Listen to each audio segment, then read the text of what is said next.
Lawak. Sudah. Ya, mulai ya. Assalamualaikum warahmatullahi wabarakatuh. Selamat malam teman-teman. Waalaikumsalam warahmatullahi wabarakatuh.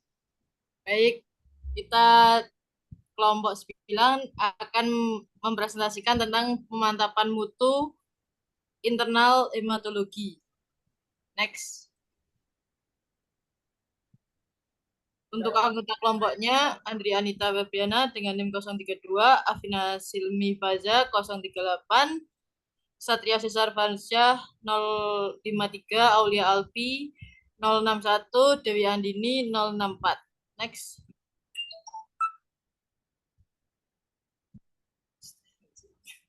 Untuk pendahuluan, laboratorium hematologi adalah suatu laboratorium yang digunakan untuk melakukan pemeriksaan hematologi. Hematologi merupakan ilmu tentang darah, khususnya bagaimana darah bisa mempengaruhi kesehatan atau penyakit secara keseluruhan. Pemantapan mutu laboratorium atau quality control adalah semua kegiatan yang ditunjukkan untuk menjamin ketelitian dan ketepatan hasil pemeriksaan laboratorium. Quality control atau QC adalah suatu proses atau tahapan di dalam prosedur yang dilakukan untuk mengevaluasi proses penguji dengan tujuan untuk memastikan bahwa sistem mutu berjalan dengan benar serta dilakukan dengan tujuan untuk menjamin hasil 4 pemeriksaan laboratorium. Mengetahui dan meminimalkan penyimpanan serta mengetahui sumber dari penyimpangan. Bisa dilanjutkan teman saya. Oke.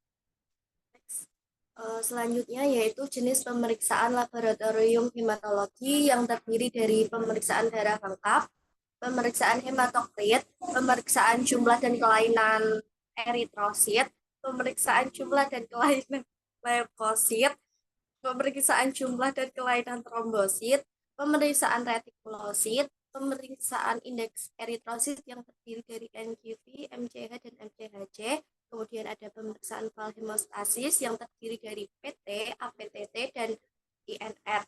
Kemudian ada pemeriksaan hitung jenis leukosit, dan yang terakhir ada pemeriksaan kelainan hemoragik yang terdiri dari bleeding time, clotting time, rampelit, dan retraksi pembekuan.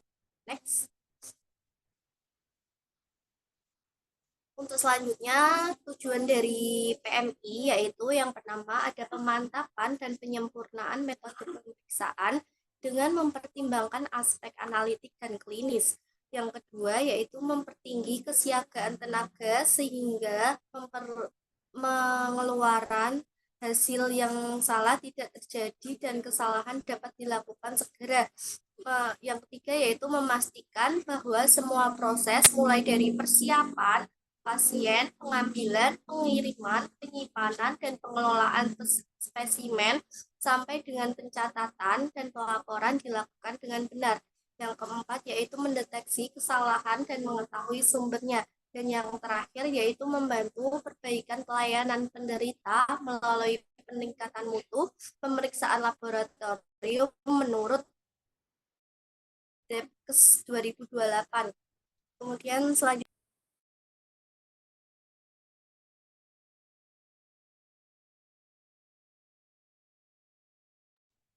Selanjutnya yaitu prinsip PMI. Prinsip pemantapan mutu internal sendiri yaitu pemantauan ketepatan suatu pemeriksaan di laboratorium atau mengawasi kualitas hasil pemeriksaan sehari-hari dengan bahan kontrol.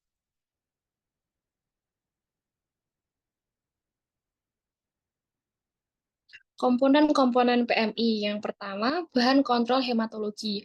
Bahan kontrol adalah bahan yang digunakan untuk mengontrol kualitas atau mutu hasil uji laboratorium.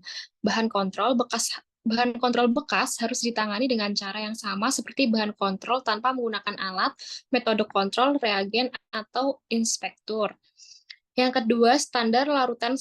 Standar primer adalah bahan referensi bersertifikat yang diterima secara umum sebagai standar unik untuk percobaan, terlepas dari kemuniannya.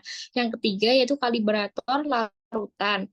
Kalibrator dalam hematologi adalah suspensi sel manusia yang diawetkan atau sel pengganti yang parameternya ditentukan oleh beberapa laboratorium referensi dan diperiksa oleh distributor setiap hari.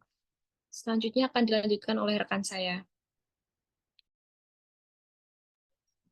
Yang selanjutnya ialah ruang lingkup. Ruang lingkup dalam makalah ini sebagai berikut. Yang pertama ialah pembahasan definisi laboratorium hematologi dan penempatan mutu internal di bidang hematologi.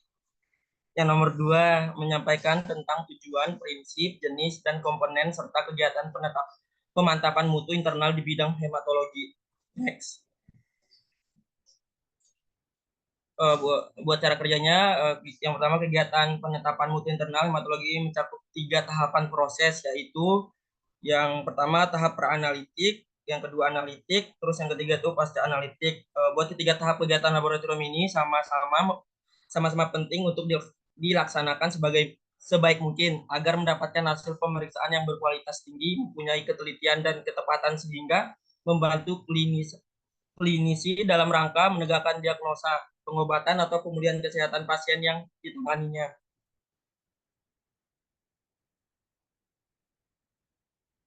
Lalu yang selanjutnya adalah cara kerja, yaitu tingkatan akurasi dan presisi yang dapat dipertanggungjawabkan merupakan suatu upaya untuk menjaga mutu hasil pemeriksaan karena hasil pemeriksaan laboratorium itu digunakan untuk menentukan diagnosa serta memantau pengobatan dan prognosis dalam melakukan uji ketelitian digunakan bahan kontur assay.